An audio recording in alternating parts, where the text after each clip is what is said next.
Zombie Apocalypse.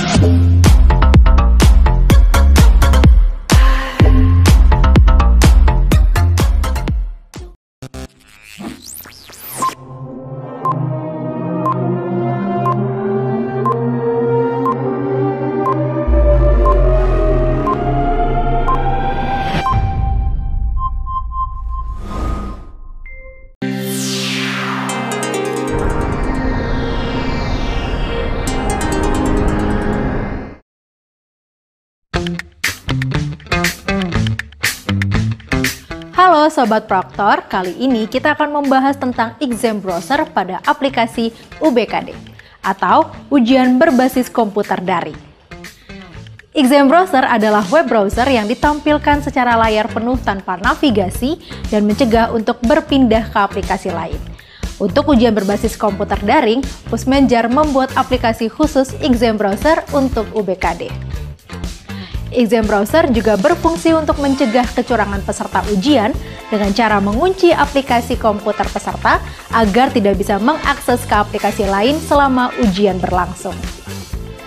Selain itu, exam browser berguna untuk memastikan klien yang sedang melakukan ujian adalah benar pengguna aplikasi resmi Pusmenjar, sehingga dapat meminimalisir akses ke laman ujian dari pihak yang tidak berkepentingan. Nah, sahabat Proktor, sebelum menjalankan exam browser, ada beberapa ketentuan atau spesifikasi minimal yang telah ditentukan oleh Pusmenjar, yaitu: pertama, minimal resolusi layar berukuran 1024 x 768. Kedua, operating system minimal Windows 7, Linux Ubuntu, Mac OS, Chrome OS. Ketiga, memiliki RAM minimal 2 GB. CPU minimal 4 core, memiliki webcam dan juga terkoneksi internet. Ketujuh, keyboard dan mouse atau trackpad yang berfungsi dengan baik. Nah, Sobat Proktor, untuk menjalankan exam browser ada beberapa langkah-langkah yang harus dijalankan, yaitu: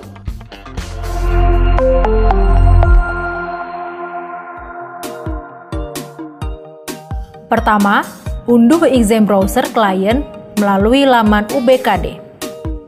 Setelah itu, jalankan exam browser yang berisikan application. Perhatikan tampilan pop-up yang muncul. Jika muncul tanda silang berwarna merah, silahkan melihat langkah-langkah pemecahan masalah. Bila semuanya muncul tanda hijau, klik tombol Run yang ada pada bagian bawah exam browser. Sahabat Proktor, pastikan bahwa exam browser yang digunakan merupakan versi yang terbaru. Untuk kelancaran ujian, satu lokasi ujian harus menggunakan exam browser versi terbaru yang sama. Sahabat Proktor bisa mengetahui versi exam browser yang digunakan pada bagian bawah tampilan halaman login peserta.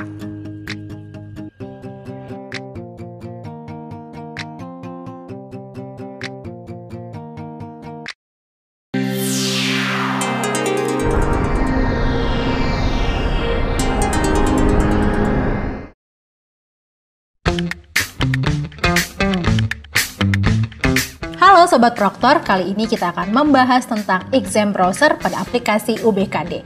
Nah, sebelumnya kalian sudah tahu belum sih apa itu exam browser pada aplikasi UBKD?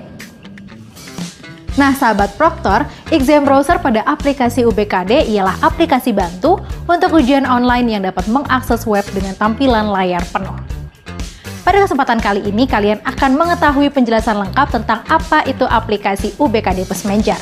Apa saja sih yang terdapat di dalamnya? Yuk, simak penjelasannya.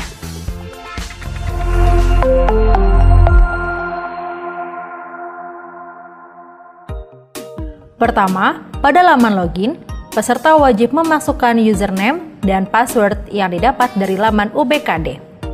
Pastikan username dan password yang dimasukkan sesuai.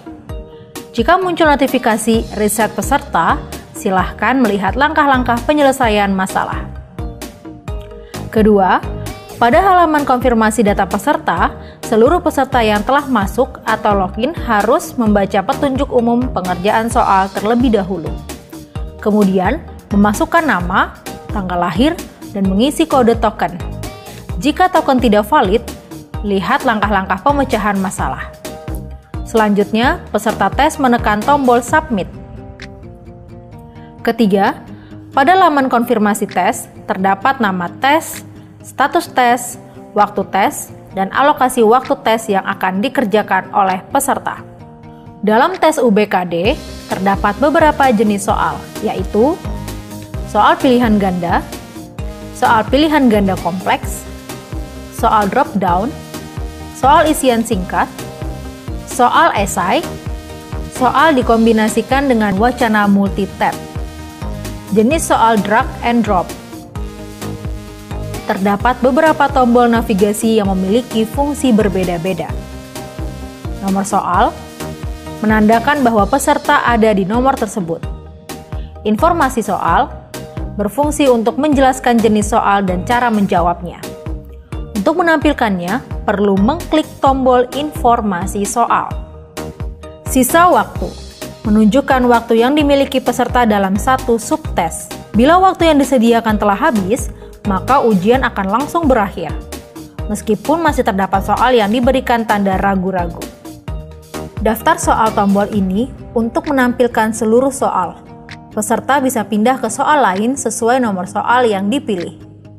Pada daftar nomor soal terdapat 4 jenis warna, yaitu putih, berarti peserta belum menjawab soal tersebut. Biru menandakan posisi peserta berada pada nomor soal tersebut. Hitam menandakan siswa sudah mengisi jawaban tersebut. Khusus pilihan ganda, jawaban akan ditampilkan pada bulatan kecil di atas nomor soal.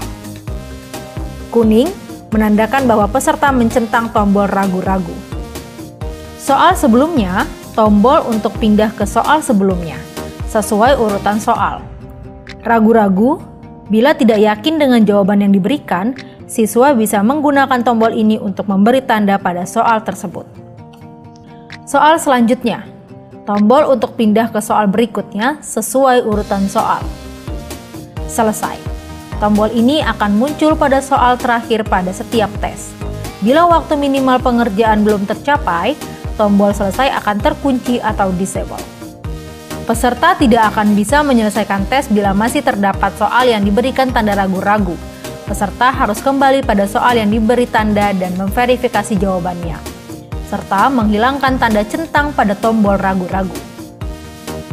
Sahabat Proktor, tahukah kalian bagaimana cara menjawab soal untuk masing-masing jenis soal? Yuk simak penjelasannya.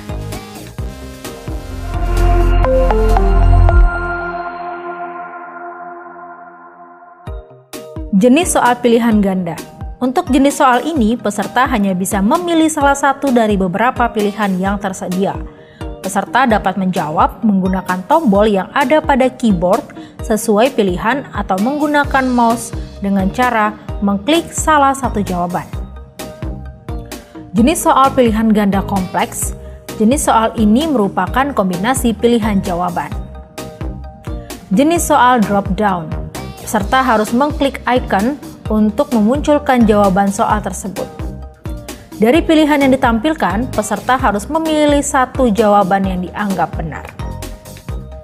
Jenis soal isian singkat. Pada jenis soal ini, peserta memberikan jawaban pada kolom yang disediakan. Jika soalnya berhitung, hanya dapat diisi oleh angka. Jenis soal esai. Untuk jenis soal ini, peserta diminta untuk menjawab soal dengan menguraikan pendapat atau tanggapan terkait soal tersebut. Peserta diperbolehkan menjawab lebih dari satu kalimat. Jenis soal drag and drop. Peserta tes menjawab soal dengan cara klik dan tahan pada objek sumber, kemudian meletakkan ke dalam target objek yang tersedia. Jenis soal dikombinasikan dengan wacana multi-tab. Pada jenis soal terakhir ini, proses menjawabnya sama seperti jenis soal yang telah dijelaskan. Namun, terdapat perbedaan pada stimulus soal yang berbentuk wacana dengan banyak tab. Lalu, bagaimana peserta dapat menyelesaikan tes? Sahabat Proktor, peserta tes bisa menyelesaikan tes secara normal dengan menekan tombol selesai. Tombol selesai ini aktif setelah beberapa menit peserta melaksanakan tes, dan waktu pengerjaan akan ditentukan petugas pusat atau pusmenjar. Setelah itu, akan muncul notifikasi sebanyak 3 kali. Pada notifikasi 1 dan 2, peserta harus mencentang kolom yang disediakan sebelum memilih aksi selanjutnya. Pada notifikasi ketiga, peserta bisa memilih kembali ke tes yang sudah dikerjakan atau menyelesaikan tes tersebut. Apabila pelaksanaan tes lebih dari satu subtes, maka peserta akan diarahkan ke halaman konfirmasi tes yang berikutnya dan diminta untuk menunggu selama 1 menit. Ditandai dengan berubahnya warna tombol mulai dari warna merah menjadi warna biru. Setelah tombol mulai menjadi warna biru, peserta dapat memulai subtes berikutnya. Nah, sahabat proktor, semoga tayangan tadi dapat membantu kalian untuk menjalankan tugas-tugas kalian nanti. Sampai jumpa!